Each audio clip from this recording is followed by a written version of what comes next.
കരവാളൂർ ഗ്രാമപഞ്ചായത്തിലെ മാത്ര ശ്രീ പാർവതി ക്ഷേത്രത്തിലെ സമൂഹ പൊങ്കാല തിങ്കളാഴ്ച നടന്നു. ചിരപുരാതനമായ ക്ഷേത്രത്തിലെ ഇഷ്ട വഴിപാടാണ് സമൂഹ പൊങ്കാല.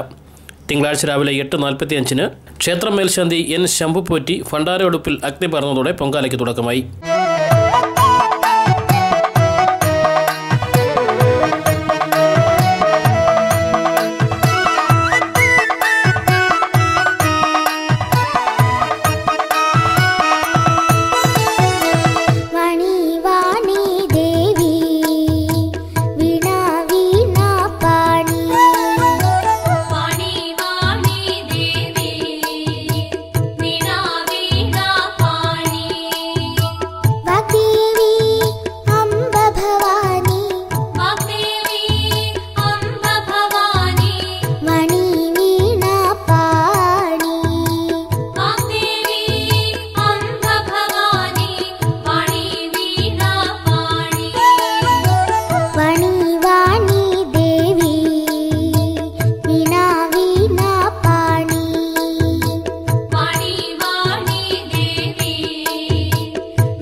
ഭക്തിയുടെ നിറവിൽ നൂറുകണക്കിന് പൊങ്കാല അടുപ്പുകളിൽ ദീപം തെളിഞ്ഞു.